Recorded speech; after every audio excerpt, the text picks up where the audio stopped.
कामयाबी का रास्ता हासिल करना है, उन्हें चाहिए कि वो अपना पहले तज़किया करें।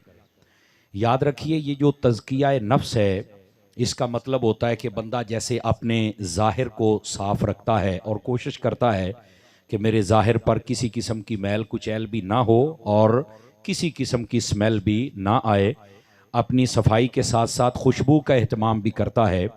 तो तज़किया नफ्स का मतलब ये होता है कि बंदा अपने बातिन को, अपनी रूह को, और इस बातिन के अंदर जो हमारा बातिनी जिस्म है, वो सारे का सारा जिस्म उसका आ जाता है, जिसके अंदर उसकी आंखें, उसका दिमाग और उसके कान और उसका दिल और उसकी सोच और उसकी फ़िक्र, ये सारी की सारी चीज़ें इसके अंदर आ जाती हैं तज़किया के अंदर।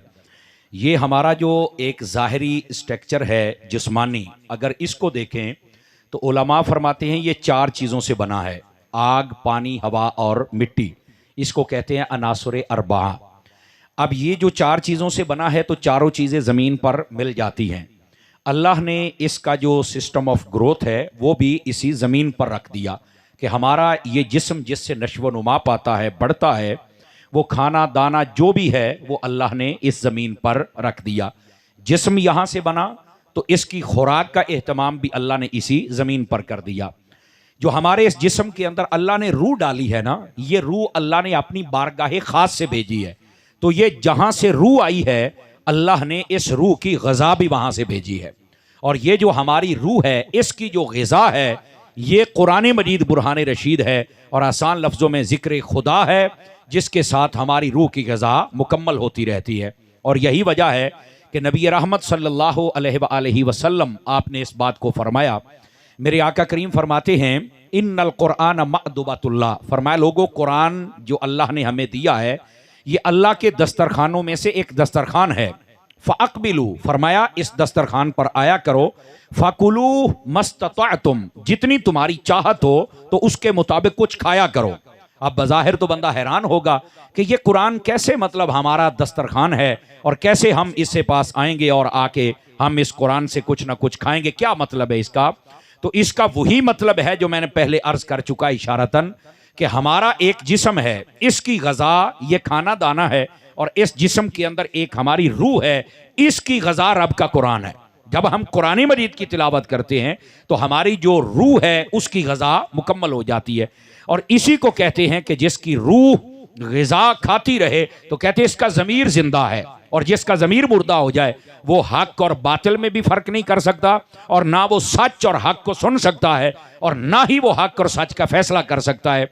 और उसके सामने बुराई होती रहे, गुनाह होता रहे, फहाशी होती रहे, तो वो ऐसे ही है जैसे चलता फिरता मुर्दा है, फिर वो उसको रोक नहीं सकता। लेकिन जब बंदे का रूह जिंदा होती है, बंदे का ज़मीर जिंदा होता है, तो जो वहाँ से आवाज़ निकलती है तो फिर बहुत सारे बंदा काम हक वाले भी कर सकता है।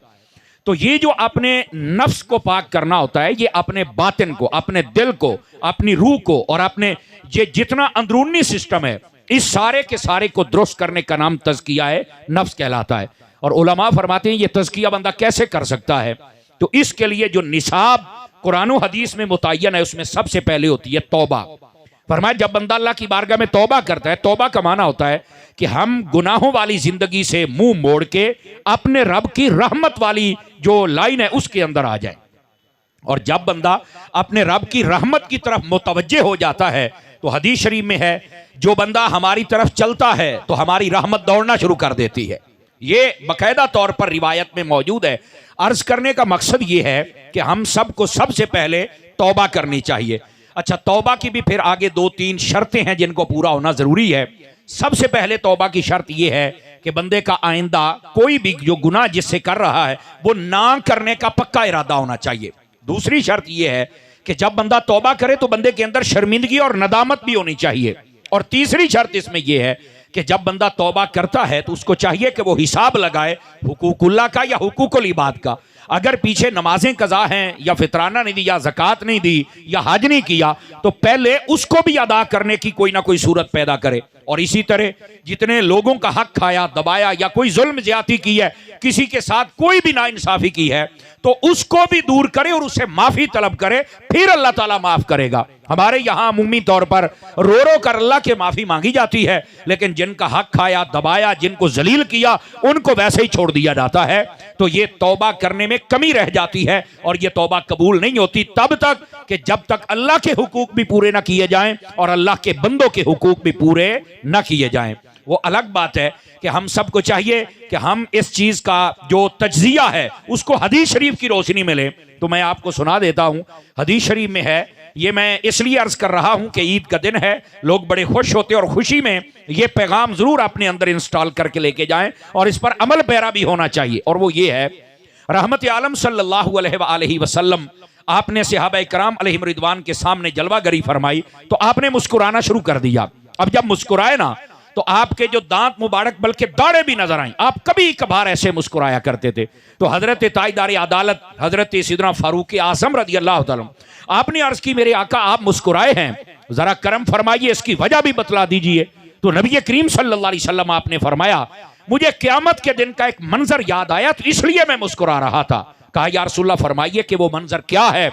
इतनी बात करने के बाद नबी पाक अलैहिस्सलाम आपकी मुबारक आंखों से ना आंसू जारी हो गए और जैसे बंदे पर एक रिक्कत तारी हो जाती है, मेरे आका करीम सल्लल्लाहु अलैहि वसल्लम आपकी यह कैफियत बन गई। जब रहमत आलम सल्लल्लाहु अलैहि वसल्लम की यह कैफियत देखी तो सहाबा ने पूछा, हुजूर क्या हुआ?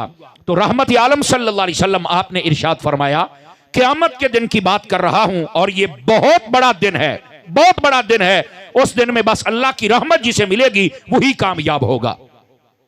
और यह बात बयान करने के बाद आका करीम फरमाते हैं, अब मुझे जिस बात पर मुस्कुराना आया था वो ये था, फरमाया कि एक बंदा अल्लाह की बारगाह में आया और उसने कहा, अब ये क़यामत को होगा, मेरे नबी पहले बता रहे हैं, फरमाया वो जब आया तो उसने कहा, बारी ताला ये बंदे हैं, इन्होंने मेरे ऊपर जुल्म ज्यादती की थी, आज इनकी नेकियां मुझे दे और मेरे गुनाह इनको दे, और आज तू इंसाफ करने वाला है। दुनिया की तो किसी अदालत ने मुझे कोई इंसाफ नहीं दिया, चूंकि वहां पर तो ये 2 नंबरी और धांधली और कमीनगी चलती थी और ये बंदा जोरावर था और इसने मुझे नहीं चलने दिया।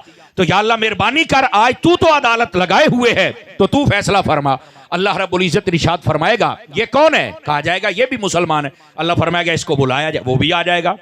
अल्लाह कहेगा जरा देख इसके पास कोई नेकी है? तो कहेगा बारी ताला इसके पास नेकी तो कोई नहीं है। तो अल्लाह कहेगा ये तो सारी नेकियां दे बैठा है, पता नहीं किस किस के साथ जुल्म ज्यादती की थी, अब ये नेकियां तो दे बैठा है, तो अब तुझे कैसे नेकियां लेके दूं? तो वो बंदा कहेगा कि अगर ये नेकियां नहीं दे सकता, ये सारी दे बैठा है, तो फिर ऐसे कर बारी ताला मेरे गुनाह इसके खाते में डाल दे, जब तू डालेगा तो चलो मेरा वजन हल्का हो जाएगा और मेरे लिए जन्नत का फैसला हो जाएगा। अल्लाह रब्बुल इज्जत फरमाएगा ये बात भी तेरी ठीक है, लेकिन हकीकत ये है कि मैं तुझे एक चीज दिखाता हूं, पहले उसका नजारा कर। अब वो क्या होगा?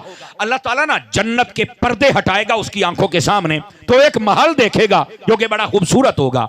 तो अल्लाह रब्बुल इज्जत से वो बंदा खुद अर्ज करेगा, ऐ पाक परवरदिगार ये महल किसके लिए है? तो जब वो कहेगा कि बारी ताला ये किसके लिए है, तो मेरा रब इरशाद फरमाएगा कि ये महल मैं उसे दूंगा जो अपने मुसलमान भाई को आज माफ कर देगा। तो वो कहेगा बारी ताला फिर मेरे लिए क्या हुक्म है? अल्लाह फरमाएगा इसने जो भुगतना था भुगत लिया है, लेकिन अगर तू माफ कर दे तो ये महल मैं तुम्हें अता कर दूंगा। तो वो फौरन बंदा कहेगा बारी ताला मैं इसको माफ करता हूं। अब जब वो उस अपने भाई को माफ करेगा ना, तो अल्लाह रब्बुल इज्जत फरमाएगा जा मैंने तुझे तो महल दे दिया है, लेकिन अब खाली ना जा, तू जन्नती हो गया है, और जो जन्नती होता है वो दूसरे की शफात कर सकता है। आज तू इसकी शफात कर, इसको भी अपने साथ जन्नत में लेके चला जा। तो मेरे अजीज मेरे दोस्त, ये इतनी बड़ी चीज है कि जब बंदा अपने भाई से माफी तलब करता है और अल्लाह रब्बुल इज्जत अल्लाह कबूल कर ले उस भाई की मुआफी को, तो अल्लाह उसके सदके में दूसरे मुजरिम को भी मुआफी अता फरमा देता है। लेकिन ये जुर्रत हमें पैदा करनी होगी, माफी मांगने वाली भी। ये भी कईयों में आ जाता ना फिरौनियत, और अंदर का शैतान और तकब्बुर जाग जाता है, तो वो जब जागता है तो फिर वो माफी नहीं मांगता है। और याद रखें ये जो अंदर का तकब्बुर होता है ना, यही नफ्स है, और ये नफ्स वो दुश्मन है जिसने शैतान को भी शैतान बनाया था। शैतान को किसी तीसरी चीज ने शैतान नहीं बनाया था, उसका जो अंदर का नफ्स था उसने शैतान बनाया था। इसलिए अपने नफ्स पर काबू पाना ये इंतहाई जरूरी होता है। और जब बंदा शैतान बन जाता है तो फिर वो फिरौन से कम नहीं होता, निमरूद से कम नहीं होता, और फिर उसे किसी बात की समझ नहीं होती कि मैं माँ बाप के साथ क्या कर रहा हूं, बहन भाइयों के साथ, अहले शहर के साथ क्या कर रहा हूं। तो इस वास्ते अपना तज़किया करना यह जरूरी है ताकि जितनी शैतानी हरकत हैं उनके ऊपर हमारा काबू आ जाए और जितनी रहमानी सिफात हैं वो हमारे अंदर खुल के सामने आए और हमारा वजूद नेमत बन जाए, ना कि हमारा वजूद शर बन जाए। इस वास्ते ये अहादीस तय्यबा के अंदर मजमून मौजूद है कि बंदे का जो वजूद है उसको खैर वाला होना चाहिए, उसको शर वाला नहीं होना चाहिए। यानी लोग जब कई बंदे मरते हैं ना, तो आपने देखा होगा, तवज्जो कीजिएगा, तो कई बंदे मरते हैं तो लोग कहते हैं चंगा हो गया, मार ही गया है। आप ये मत समझें कि ये जो जुमला है इसके पीछे कुछ नहीं, इसके पीछे बड़ी जुल्म की दास्तानें छुपी हुई हैं, इसके पीछे बड़ी ज्यादतियां छुपी हुई हैं कि आज शुक्र अदा किया जा रहा है कि ये कमीना बंदा फौत हो गया और हमारी जान छूट गई। और कई बंदे ऐसे होते हैं जब वो फौत होते हैं तो हर बंदे की आंख नम होती है और वो ये कहता है यार ये मरना तो सब ने है पर इसको अभी नहीं मरना चाहिए था, क्योंकि इसके जाने के साथ इसके समझो घर वाले भी मर गए, बहन भाई भी मर गए और अहले मोहल्ला भी मर गए और पता नहीं कितने गरीब थे जिनको ये पाल रहा था। तो ऐसा बंदा बनना चाहिए कि हमारे मरने पर लोग ये कहें कि यार ये वो बंदा था जो कि जमाने के लिए खैर की माने था, ना कि ऐसी बातें बोली जाए कि ये शर की माने था। अल्लाह बस हमें समझने की तौफीक अता फरमा दे। मेरे अजीज मेरे दोस्त, ये जो ईद उल फित्र का दिन है, यकीन फरमाइए अगर देखा जाए तो ये तज़किया का दिन होता है। आप कुरान मजीद की जो मैंने आयत पढ़ी है इसमें खल्लाक़ आलम ने यही तो बात इरशाद फरमाई। अल्लाह फरमाता है क़द अफ़लह मन तज़क्का व ज़करा अस्म रब्बिही फ़सल्ला। अब इसमें अल्लाह ने फरमाया कामयाब हो गया वो बंदा जिसने तज़किया फरमाया, जिसने अपने आप को सुथरा किया, अपने अंदरूनी सिस्टम को बेहतर किया और अल्लाह से मुआफी तलब की और लोगों की हक तलफियां वो जितनी भी की थी वो मुकम्मल की, अल्लाह की बारगाह में तौबा की, तो फरमा अल्लाह उसे कामयाबी अता फरमा देगा। अजीज़ान गिरामी, जो बात आपकी खिदमत में अर्ज कर रहा हूं कि कुरान मजीद में खल्लाक़ आलम ने फरमाया क़द अफ़लह मन तज़क्का, जिसने अपने आप को सुथरा किया वो कामयाब हो गया। व ज़करा अस्म रब्बिही फ़सल्ला, और फिर वो अल्लाह का जिक्र भी करता रहे और उसके बाद नमाज भी पढ़ता रहे। तो फरमाया ये जो उसने तज़किया किया था, अगर वो बचाना चाहे और उसका असर अपनी तबीयत पर जाहिर रखना चाहे तो उस बंदे को चाहिए कि वो अल्लाह का जिक्र भी करता रहे और साथ में नमाज भी पढ़ता रहे। लेकिन इस आयत की तफसीर के अंदर 3 तफसीरें उलमा ने और 3 अक़वाल बयान किए। फरमाया ये जो फरमाया ना क़द अफ़लह मन तज़क्का व ज़करा अस्म रब्बिही फ़सल्ला, इसकी एक तफसीर ये है मन तज़क्का सुथरा करने का मतलब ये है कि सबसे पहले बंदा वुज़ू करे, सुथरा करने का ये मतलब है। और दूसरा मतलब ये है ये जो ज़कर अस्मा, इसका मतलब है कि बंदा मस्जिद में चल के जब नमाज पढ़े तो तकबीर तहरीमा के साथ पढ़े। और फसल्ला का मतलब ये है कि नमाज मुकम्मल पढ़े। इस मुकम्मल नमाज में फ़र्ज मुकम्मल भी हैं, सुन्नतें भी हैं और नवाफिल भी हैं, और अच्छी तरह दुआ मांग के फिर अपने घर को जाए। यानी ये पहली तफसीर है कि इसके अंदर वुज़ू भी है, इसके अंदर तकबीर तहरीमा भी है, इसके अंदर नमाज की तकमील भी है। एक तफसीर ये है। दूसरी तफसीर इसमें यह है कि ये जो अल्लाह ने फरमाया ना क़द अफ़लह मन तज़क्का, फरमाया कि जिसने अपने आप को सुथरा किया, इसका एक मतलब यह है कि जिसने अपना फितराना अदा किया। ये जो फितराना होता है इसके साथ भी बंदे का तज़किया होता है। अब आप कहेंगे इससे तज़किया कैसे होता है, तो याद रखें हमारे इस्लाम में बहुत सारी चीजें ऐसी हैं कि जिनके साथ हमारा जितना भी ये कमी कुताही वाला सिस्टम होता है ये मुकम्मल कर दिया जाता है। एग्जाम्पल के तौर पर आपके सामने चीज रखता हूं, देखिए कि जब हम नमाज में भूल जाएं तो कहा जाता है सईदा साहब किया जाए। अब सईदा साहब का क्या फायदा होता है, वो जो कमी कुताही होती है वो मुकम्मल हो जाती है। इसी तरह जब हम मतलब हज करने जाते हैं या उम्रा करने, अगर कोई वहां पर ऐसी गलती हो जाए जिसके साथ दम वाजिब आता है तो हमारे ऊपर दम होता है। और दम का मतलब एक जानवर जो कुर्बानी के जानवर की शराइत के मुताबिक उसको लेकर हुदूद हरम में ज़िबा किया जाता है, तो वो जो कमी कुताही होती है उसका बैलेंस बराबर कर दिया जाता है। अच्छा, इसी तरह जब हम फर्ज नमाजें पढ़ते हैं तो फर्ज नमाजों के साथ सुन्नत और नफल है, तो ये रिवायात बताती है क़यामत वाले दिन जिसके फर्जों की कमी हो जाएगी, अल्लाह इन सुन्नतों को और नफलों को फर्ज बना के इसकी कमी पूरी कर इस बंदे को जन्नत अता फरमा देगा। इसी तरह जो हमारे रोजे हैं ये रखने में जो हमसे कमियां हो गई कि किसी वक्त कोई किसी ऊंचा बोल बैठे, किसी को थोड़ा सा ऐसी बात कर दी जो नहीं करनी चाहिए थी, कोई भी हमसे गलती हो गई, तिलावत में सुस्ती हो गई, नमाज में कोई सुस्ती हो गई, तो ये जितनी कमियां कुताहियां हैं जब बंदा फितराना अदा करता है तो ये सारी कमियां कुताहियां पूरी हो जाती हैं। और यहां पर यह बात समझने वाली है मेरे अजीज मेरे दोस्त कि ये जो कमियां कुताहियां हैं ये पूरी करने के लिए फितराना है। वैसे फितराने के 2 मकसद होते हैं। पहला मकसद कि गरीबों को अपनी खुशियों में शरीक किया जाए, ये गरीबों की ईद होती है। और ये फितराना देने में भी कायदा और मसला ये है कि बंदे को अपनी माली हैसियत के एतबार से, अपना जो जाहिरी स्टेटस है उसके एतबार से फितराना देना चाहिए।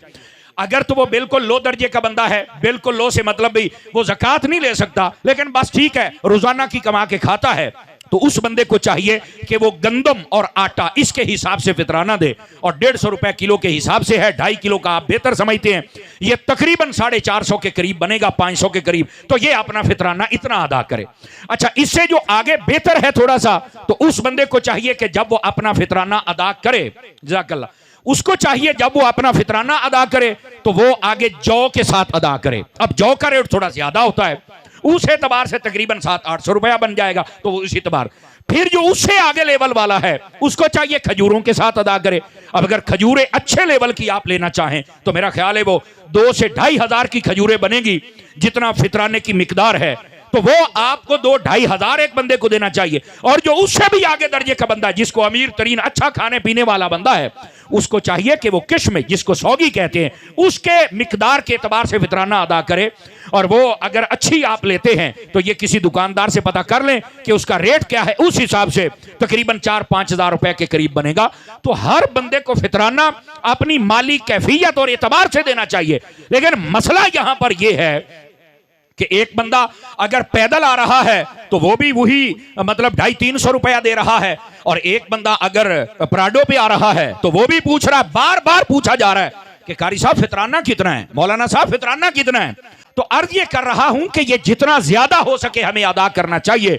और मैं ये समझता हूं अगर यहां रूहानी नुक्ता समझ आ जाए तो वो ये है कि हमारा जितनी कमियां कुताहियां हो ना, तो हमें उतने एतबार के साथ ये अदा करना चाहिए।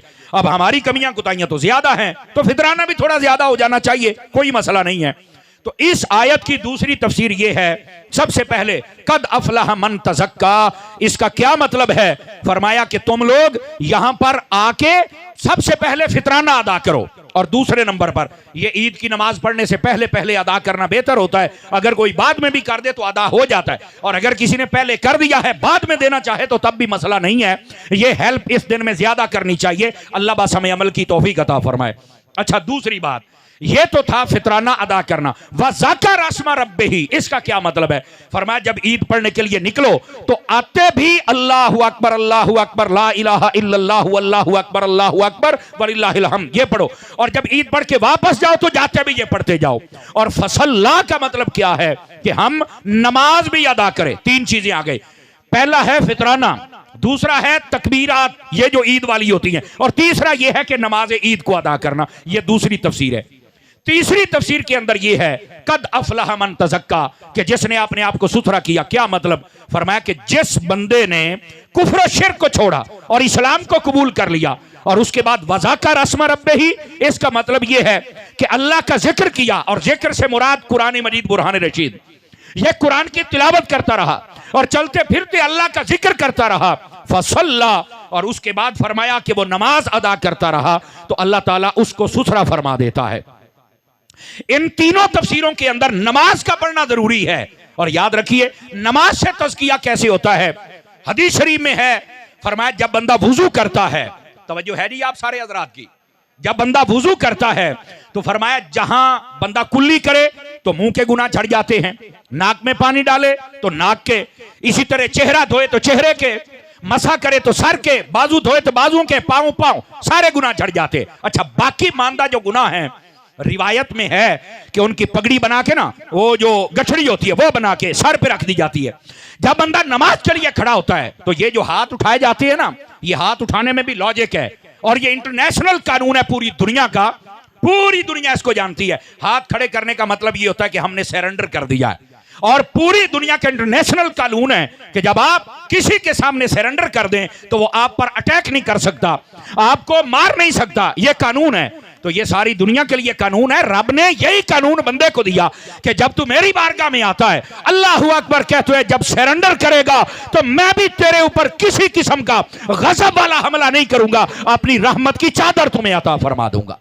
और वो कैसे एतबार से अल्लाह अता करता है? फरमाया बंदा जब झुक कर रुकू में जाता है तो वो जितने गुनाह सर पे होते हैं वो सारे आगे चल के गिरते हैं, और बंदा जब नमाज से सलाम फेरता है तो बिल्कुल सुथरा हो जाता है। तो ये नमाज से भी बंदे को तज़किया मुयस्सर आता है। इस वास्ते हम सबको नमाज भी अदा करनी चाहिए, और यही वो तज़किया है जब हम इसको अदा करेंगे तो हमारी चल के कामयाबी होगी। लेकिन हमने अपने अपने उसूल गढ़े हुए हैं, बस अल्लाह हमें समझने की तौफीक अता फरमा दे। और मैं यहां पर यह बात अर्ज करूं, जैसा कि मैंने पहले अर्ज किया, तौबा और नमाज और फितराना ये तज़किया के लिए जरूरी है। वहीं पर अल्लाह का जिक्र करना, चलते फिरते, सफर में, उठते बैठते लेटते, ये कुरान मजीद बुरहान रशीद में अल्लाह ने अपने बंदों की सिफात बयान की है। मेरा रब इरशाद फरमाता है, वल्लदीना यबीतूना लिरब्बिहिम सुज्जदम व क़ियामा, फरमाया मेरे वो बंदे हैं जो रातों को जागते हैं, फरमाया कि वो सजदे भी करते हैं, क़ियाम भी करते हैं, बल्कि यहां तक फरमाया कि वो पहलू के बाल लेटे हूं तो फरमाया तब भी वो अपने रब का जिक्र करते हैं, बैठे हूं तब भी जिक्र करते हैं। अल्लाह रब्बुल इज्जत ने ये जाकिरीन जो जिक्र करने वाले हैं इनकी सिफात को बयान किया और इनको अल्लाह ने पसंद किया है। और मैं यहां ये बात भी अर्ज कर दूं, अल्लाह रब्बुल इज्जत फरमाता है वज़्कुरुल्लाह कसीरन लअल्लकुम तुफ्लिहून, ऐ लोगों मेरा जिक्र ज्यादा किया करो। क्यों? फरमाया जब तुम ज्यादा जिक्र करोगे तो तुम कामयाब हो जाओगे, अल्लाह तुम्हें कामयाबी अता फरमा देगा। और यहां पर यह भी सुनिए, अल्लाह रब्बुल इज्जत ने कुरान मजीद में फरमाया जो बंदे जिक्र नहीं करते और फजूलियात में लगे रहते हैं, अल्लाह के आलम कुरान मजीद में इरशाद फरमाता है वमन याशु अन ज़िक्र रहमान नुक़य्यिद लहू शैतानन क़रीना, फरमाया कि जो बंदे अल्लाह के जिक्र से गाफिल हो जाएं, फरमाया अल्लाह रब्बुल इज्जत उन बंदों का एक शैतान मुकर्रर कर देता है जो हमेशा उनको गुमराह करता रहता है। अगर आप चाहते हैं कि आपका सिक्योरिटी सिस्टम महफूज रहे, कि शैतान आप पर हमला ना कर सके, तो मेरे दोस्त फिर अल्लाह का जिक्र करते रहना चाहिए। और इससे भी पहली एक बात मैं अर्ज करता हूं, मेरे हबीब करीम सल्लल्लाहु अलैहि वसल्लम आपने इरशाद फरमाया ये जो वुजू है, वुजू फरमाया जब बंदा कर लेता है और इसके बाद बंदा कलमा शहादत पढ़ लेता है, मुस्लिम शरीफ की रिवायत है अल्लाह ताला उस बंदे के लिए जन्नत के 8 दरवाजे खोल देता है।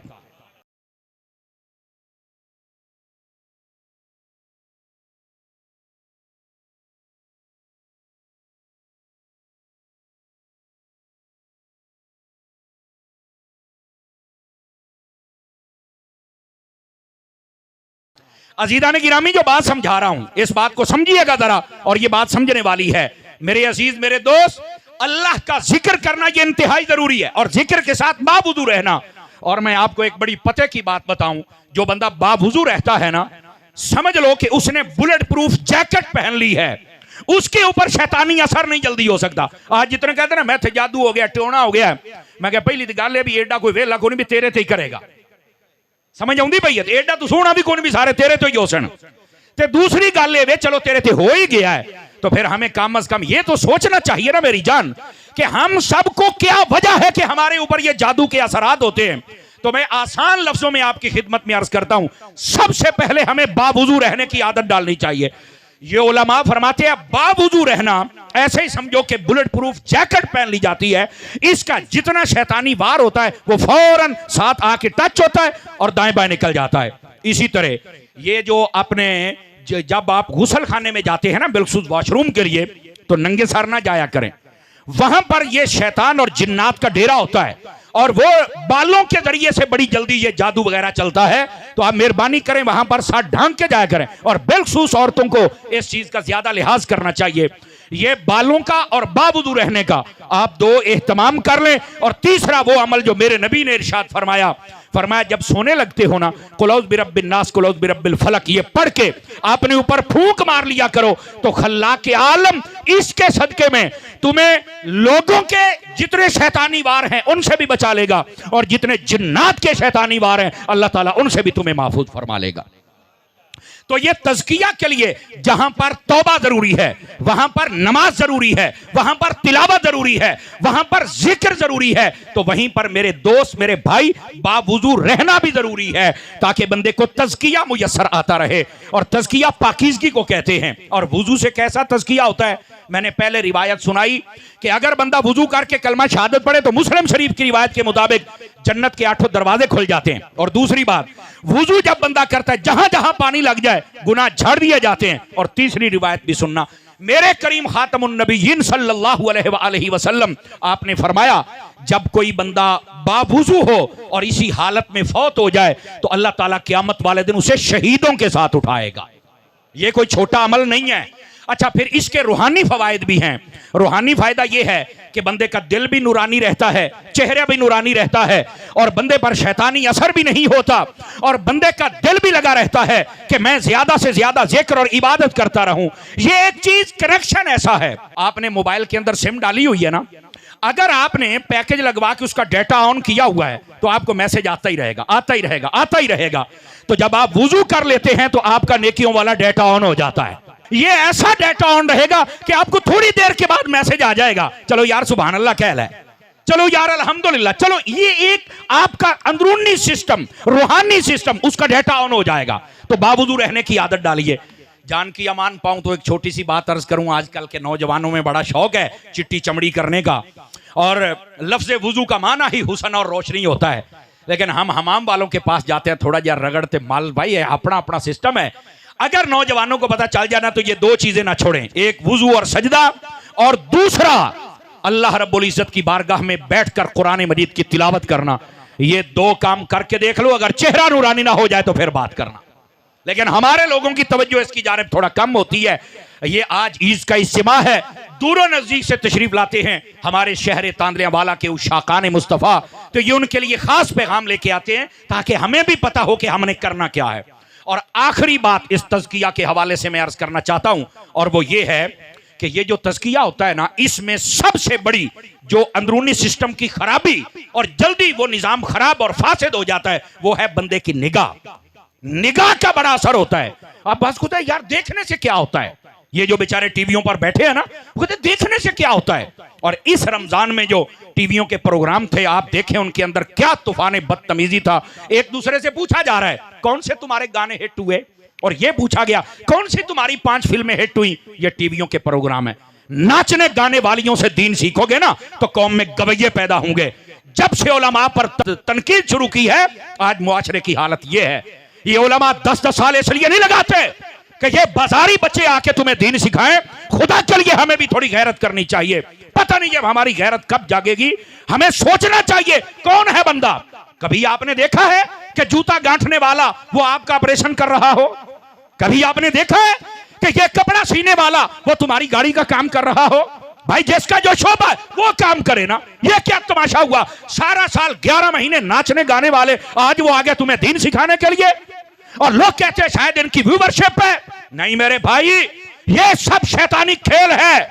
इस कौम को दरे मुस्तफा से दूर किया जा रहा है, इस कौम की रूहानियत को बर्बाद किया जा रहा है, और इस कौम को टिकटॉकरी के पीछे लगाया जा रहा है। जबकि ये कौम वो है जिनका मुस्तकबिल देखना है तो पहले माजी को देखो, जहां हसन हुसैन जैसे शहजादे हुआ करते थे, जहां खालिद बिन वलीद जैसे शहजादे हुआ करते थे, जहां हजरत अबू बकर, उमर, उस्मान, अली जैसे हुआ करते थे। उनकी जिंदगियों को पढ़ो, फिर हमारी जिंदगियां बदलेंगी। ना कि आजकल के दौर जिन्होंने ये सारा कुछ बदल दिया। मेरे दोस्त, ये कहना कि निगाह का असर नहीं है। आप बताएं, जब किसी के सामने शेर आता है, शेर, तो वो फौरन डरता है या नहीं डरता है? तो इसका मतलब देखने से ही फौरन तेरी जान निकल गई है। ਇਹਦਾ मतलब है अखां दे विच कुछ है। और इसी तरह जब तुम्हारे सामने मदीना शरीफ आ जाए, खाना काबा आ जाए, तो बताओ दिल में एक लुत्फ पैदा होता है या नहीं होता है? तो मेरी जान, इसका मतलब आंखों से देखने में बहुत कुछ होता है। और इसी तरह जब बंदा किसी ऐसी मंजर और ऐसी चीज और ऐसी औरत को देखता है जो बेपर्दा हो, तो दिल के अंदर शैतानी वसाविस भाग निकलते हैं। और जब बंदे के सामने माँ बाप का चेहरा आ जाए या बंदे के सामने जनाब कुरान मजीद खुल जाए, तो बताइए उसका असर तबीयत पे जाहिर होता है कि नहीं होता है? इसलिए कहना कि निगाह का असर नहीं, ये किसने कहा है? और बाबा, ये निगाह ही तो थी जिस पर मेरे मुस्तफा ने डाल दी, उसी को सहाबी बना दिया था। आप कैसे कहते हैं ये निगाह का असर नहीं है? आप देखें, आज तो जदीद दौर है ना, हमारे जितने बुजुर्ग हैं ना, जब ये किसी को मुरीद करते हैं तो दो तरीके होते हैं, या तो हाथ में हाथ देते हैं या फिर सामने बिठा के ज़ियारत देख लो भाई हमें। आज आप बैरूने मुल्क चले जाएं, आप गल्फ कंट्री में चले जाएं, तो वहां पर फिंगरप्रिंट का सिस्टम ज्यादा चलता है। तुसी अपनी उंगली लानी है तो ना दसना भी है बंदा, मैं 2009 में पहली मर्तबा गया था। मैं जब जब जाता हूं तो सिर्फ एक शहादत की उंगली लगती है फौरन, बाकियों की 4-4 उंगली और दोनों हाथों की लगती है, फिर फ्री होते हैं जो पहली मर्तबा जाते हैं। क्यों? मैं उनके सिस्टम में रजिस्टर्ड हूं। जो ही हाथ रखता हूं फौरन क्लिक हो जाता है कि यह बंदा पहले आया हुआ है और रिकॉर्ड सुथरा है। अल्लाह अल्लाह ते खैर सल्ला। हमारा रिकॉर्ड वैसे भी सुथरा है अल्हम्दुलिल्लाह, हम हजरत अत्तार के मुरीद हैं। समझ आ रही ना? लेकिन अगली बात भी सुनने वाली है। आप अगर यूरोप कंट्री में चले जाएं तो यहां पर क्या होता है, यहां पर जो भी बंदा जाता है उसको कहते हैं सामने कैमरे को देखे, यहां आंखें रिकॉर्ड होती हैं। समझ आ रही? आंखों के जरिए से वो सारा स्कैनिंग का निजाम होता है, उसके जरिए पता चल जाता है कि ना किसी की आंखें किसी से मिलती हैं और ना फिंगरप्रिंट किसी से मिलते हैं। कहने का मकसद ये है, ये आप मत समझे कि हम जब बुजुर्गों से हाथ मिलाते, ये बकायदा अंग्रेज ने रिसर्च की है और रिसर्च के बाद उसने फाइनल कमेंट्स दिए कि ये जो बुजुर्गों के साथ मुलाकात, जैसा सहाबा किराम बड़ी दूर दूर से आते, हजरत वैसे करनी का वाकया मशहूर है, वो आते, ये क्या वजह है? फरमाया जब बंदा किसी के रूहानी कंप्यूटर के अंदर महफूज हो जाता है, फरमाया क़यामत वाले दिन वो जूं जूं आता जाएगा उसी तरह फोल्डर खुलते जाएंगे और पता चल जाएगा कि ये गौसे आजम का है, ये दाता साहब का, ये बाबा फरीद का है और ये उम्मत मुस्तफा का बंदा है, और वहीं उनके खाते में डालकर उनको अता फरमा दिया जाएगा।